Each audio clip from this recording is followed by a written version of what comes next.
In the second verse of the Book of Mormon, Nephi states that he makes his record in the language of his father, which consists of the learning of the Jews and the language of the Egyptians.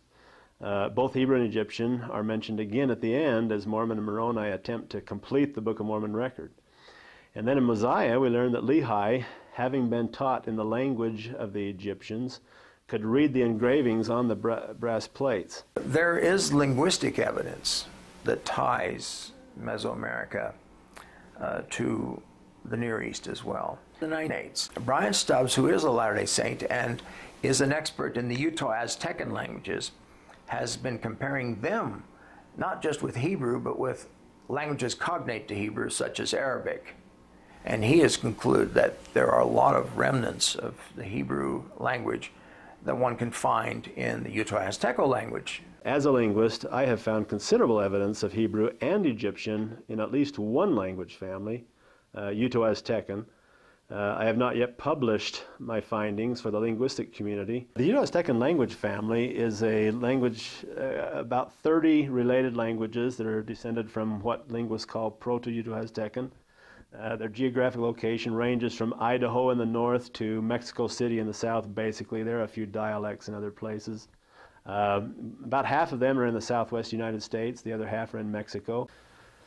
Actually, what I find in Uto-Aztecan is two different dialects of Northwest Semitic and quite a bit of Egyptian that has the same sound correspondences as one of those dialects of Northwest Semitic. Northwest Semitic is the branch of Semitic that Hebrew comes out of, Hebrew and Phoenician and so forth.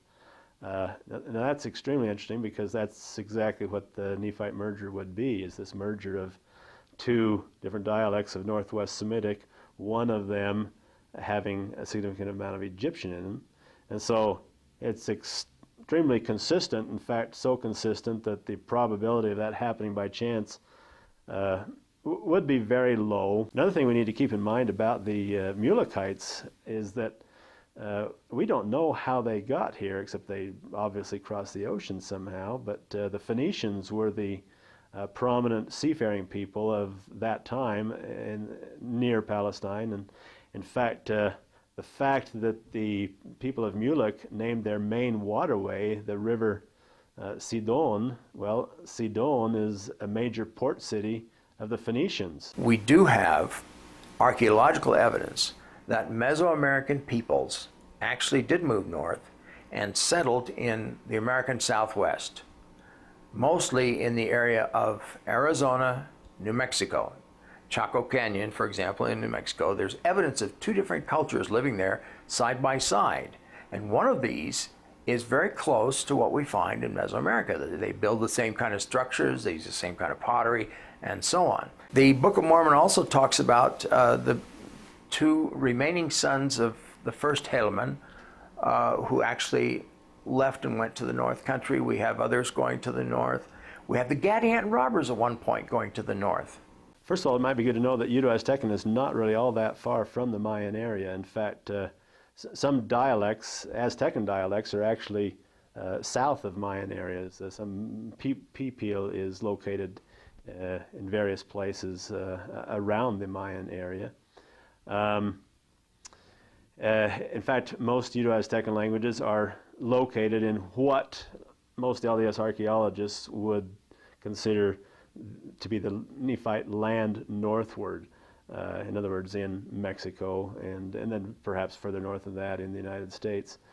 DNA and language don't always match. In fact, it might be that they match less than half the time. For example, everybody in Europe has Roman DNA, also has Celtic DNA, also has Germanic DNA. Even though those were three separate people, they've mixed enough being in the same area that geneticists cannot isolate Celtic DNA, for example, nor Germanic DNA. There's simply this European DNA that's a mixture of everything. And so peoples in the Americas could well be descended from Book of Mormon peoples, even though they are not speaking languages descended from Hebrew or Egyptian.